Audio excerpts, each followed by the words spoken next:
안녕하세요. 재밌어서 만든 영화로 어느새 감독이라는 타이틀까지 얻게 된 청소년 영화감독 최호준입니다. 아직까진 감독이라는 타이틀이 조금 쑥스러운데요. 저는 주로 10분에서 20분 분량의 단편 영화를 만들고 있습니다. 중학교 1학년 때 학교 동아리에서 만든 첫 영화를 시작으로 지금까지 총 9편의 영화를 제작했는데요. 주로 청소년 영화제의 작품을 출품했는데 운이 좋게도 몇 차례 수상까지 이어지면서 그 원동력으로 영화를 계속 만들게 됐던 것 같아요. 영화는 매번 괴롭고 힘든 작업입니다. 하루에 17시간을 촬영하고도 다음날 또 촬영을 이어가는 경우도 많은지라 체력의 한계를 느낄 때가 많은데요. 그래서 과로로 응급실에 실려간 적도 있었습니다. 힘든 고통을 감수하면서도 제가 영화에 끊임없이 도전하는 이유, 여러분께 그 이야기를 들려드리겠습니다.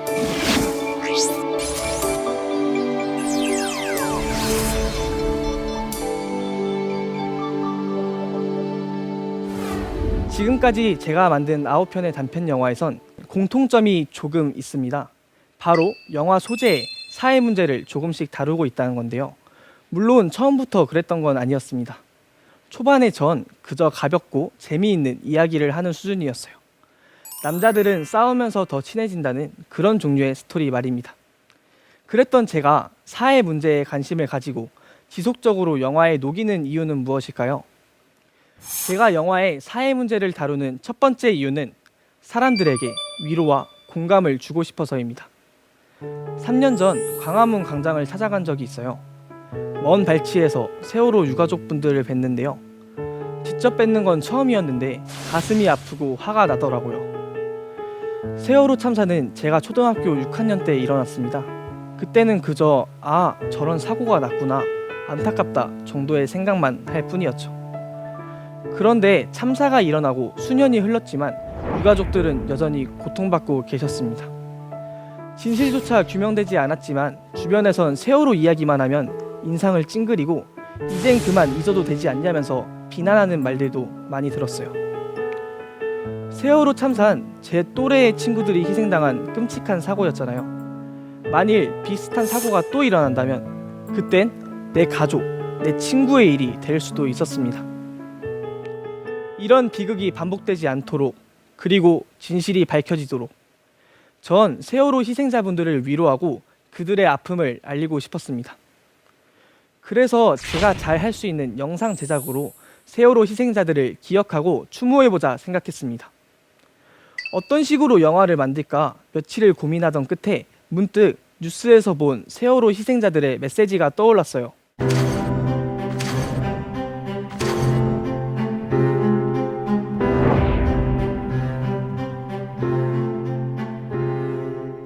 최초 조난 신고부터 세월호가 완전히 침몰하기 전까지 희생자들이 남긴 마지막 메시지들이었는데요. 이 메시지를 배우들의 목소리로 녹음해 그날의 상황을 재구성해보고 싶었어요. 문제는 20명이나 되는 목소리의 배우들을 구하는 작업이었습니다. 고민 끝에 SNS에 세월호 추모 영상을 제작하고 있는데 참여해주실 분이 있으신지 요청했는데요. 그러자 감사하게도 많은 분들이 선뜻 연락을 주셔서 배우를 구할 수 있었고 아쉽게 참여하지 못하는 분들도 생겼습니다. 작품에 함께 참여한 친구들은 세월호 추모 영상에 자신의 재능을 기부할 수 있어 고맙다고도 했죠. 그렇게 사람들의 따뜻한 마음이 모여 만들어진 작품이 지금 보시는 그날 바다로 가라앉은 목소리들입니다. 배가 침몰하는 것 같아요. 세월호요. 얘들아, 내가 진짜 많이 사랑해. 나 무섭다고! 살려줘.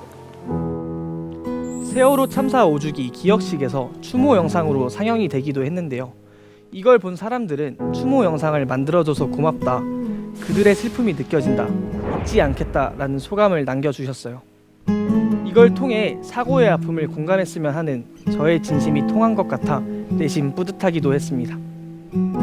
전 고등학교 1학년 때부터 세월호 추모 영상을 만들기 시작해 지금까지 총 2편을 제작했는데요.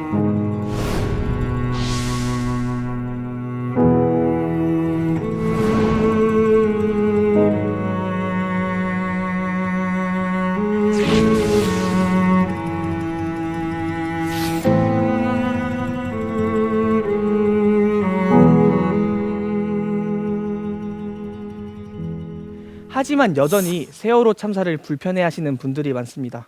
세월호 기사에 남겨진 댓글들만 봐도 여전히 입에 담을 수 없는 거친 말들이 오고 가는데요. 그래서 전 내년쯤에 세월호 추모 영상을 다시 만들어 볼 생각입니다. 세월호를 바라보는 다양한 시선을 담아 불편해하고 부정적인 생각을 가진 사람들에게 세월호 희생자들과 유가족들의 아픔을 이해시키는 데 노력하고 싶거든요. 제가 영화의 사회 문제를 다루는 두 번째 이유는 영화는 기록이라고 생각하기 때문인데요. 카메라는 불행한 일들과 그들이 잊혀지는 것에 대한 무기이다. 독일의 영화거장 빔 벤더스 감독이 한 말처럼 저도 사람들 기억 속에 잊혀져가는 아픈 역사를 재조명하고 기록으로 남겨놓는 것이 영화의 역할 중 하나라고 생각합니다. 나 제발 용서 좀 해줘. 내가 놀이터에서 무릎 꿇고 사과했잖아. 무릎 한 번 꿇었다고 모든 게 해결될 줄 알았어? 저는 일본이 일제 감정기에 저질렀던 지금 보시는 건 제 영화 용서의 한 장면인데요. 제가 가장 애착을 갖고 있는 작품 중에 하나이기도 합니다. 일본군 위안부 문제와 학교폭력 문제를 소재로 다룬 건데요. 몸소 배우게 되었습니다. 제가 위안부 문제에 관심을 가지게 된 건 고등학교 1학년 때였습니다. 당시 저는 역사와 영상을 함께 다루는 동아리에서 활동했는데요. 그곳에서 만난 선배, 친구들을 따라 일본군 위안부 문제 해결을 요구하는 수요 집회에 몇 차례 참석했습니다. 할머니들과 직접 대화를 나누지 못했지만 학교 수업만 들었다면 전혀 알지 못했을 역사의 현장이었죠. 일본군 위안부 역사와 남겨진 문제에 대해서도 깊은 이야기를 들을 수 있었습니다. 현재 한국 정부에 등록된 위안부 피해 생존자는 16명입니다.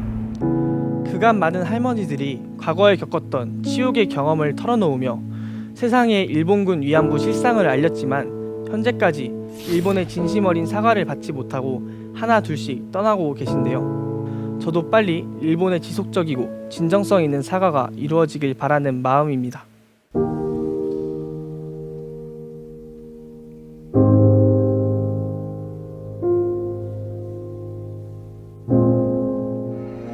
돈 문제가 아니라 그저 우리 명의를 회복시키라고. 그렇게 일본군 위안부에 관심을 갖던 전 어느 날 동아리에서 위안부를 소재로 다룬 영화 눈길을 보고 거기에 대한 토론을 펼쳤어요. 그 과정에서 친구들과 이런 이야기를 하게 됐습니다. 만일 일본이 위안부 문제에 대해 진정으로 사과한다면 우리는 그것을 받아들일 수 있을까? 어떤 사과가 진정한 사과일까라는 이 생각은 영화를 만들어야 한다는 생각까지 미치게 됐는데요. 일본군 위안부 역사를 잘 알고 있는 역사 동아리 선후배와 친구들이 함께 각본 작업에 참여해 주었습니다. 다 같이 일본군 위안부를 다룬 많은 영화를 찾아보면서 저희들은 이 문제를 어떻게 표현할 수 있을지 고민했는데요. 그 소재로 학교폭력을 생각했습니다. 폭력은 모두 씻을 수 없는 상처를 준다는 점에서 본질적으로 동일하다고 생각했거든요. 그래서 저는 팀원들과 토론하며 학교폭력을 표면적으로 그리면서 그 의미를 위안부 문제까지 확장시키기로 결정한 거죠.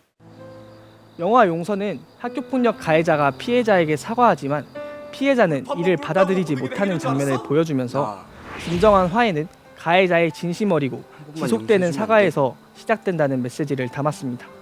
그렇게 친구, 선후배가 함께했던 이 작품은 최근 지평선 청소년 영화제 은상을 시작으로 각종 청소년 영화제에서 수상하면서 좋은 결과로 이어지기도 했습니다.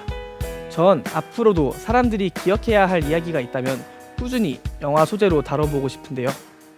제 영화를 보고 사람들이 아픈 역사에 대해 잊지 않고 다시 한번 생각해보는 계기가 되기를 바라는 마음입니다. 제가 영화의 사회 문제를 다루는 세 번째 이유는 소통 때문인데요. 많은 사람들이 가장 쉽게 접할 수 있는 매체 중 하나가 영화이기도 하잖아요. 영화가 크든 작든 사람들에게 제 생각을 알리고 영향을 끼칠 수 있는 분야라고 생각합니다. 그래서 관객들에게 좀 더 의미 있는 메시지를 전달하고 싶어 만든 영화가 전학생이었어요. 전학생은 학교에 간첩이 있으면 어떨까? 라는 질문을 던진 친구의 상상력에 의해 만들어진 영화입니다. 겉으로 보기엔 단순한 첩보 액션 영화이지만 그 의도는 따로 있었어요. 그 속에 청소년은 자신의 삶을 결정할 권리가 있고 국가는 국민을 보호할 의무가 있다는 메시지를 담았거든요. 하루 평균 10시간이 넘는 학업에 집중하느라 자신의 삶을 누리지 못하는 청소년의 삶을 조명하고 세월호 참사와 연관지어 당시 정부의 세태를 비판하는 영화예요. 이 영화를 들고 부산의 한 영화제에 참석했습니다. 관객과의 대화에 참여했는데 그때 중년 여성 관객분과의 대화가 기억에 나는데요. 이 영화가 청소년의 과도한 교육열을 비판하기도 한 영화라고 말씀드렸잖아요. 그분이 내용이 가장돼 있긴 하지만 공부에 찌든 삶을 살아가는 청소년 주인공의 입장이라면 나도 그럴 수 있겠다. 충분히 이해가 된다 라고 하시더라고요. 사실 살아온 세대가 다르다 보니 청소년과 기성세대 간에는 늘 갈등이 쌓일 수밖에 없잖아요. 일상에서 벌어지는 사회적인 갈등들을 영화로 풀어본다면 서로 간의 의견을 좁히고 감정을 교류할 수 있는 역할을 할 수 있다 생각합니다. 살다 보니 꼭 알아야 하고 잊으면 안 되는 세상 속 문제들이 많더라고요. 그런데 이런 문제를 다룬다고 하면 불편해하시는 분들도 계셨어요. 청소년이 왜 굳이 사회 문제에 관심을 가지는 거니? 라는 질문도 하시고요. 하지만 전 역사와 정치, 사회 문제들은 결국 똑같은 문제들이 고리를 가지고 반복해서 일어난다고 생각합니다.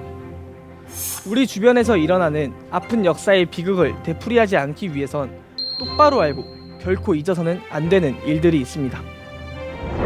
전 앞으로 한국전쟁 이후 고통받으며 살아온 참전용사들의 삶을 다뤄보고 싶은데요.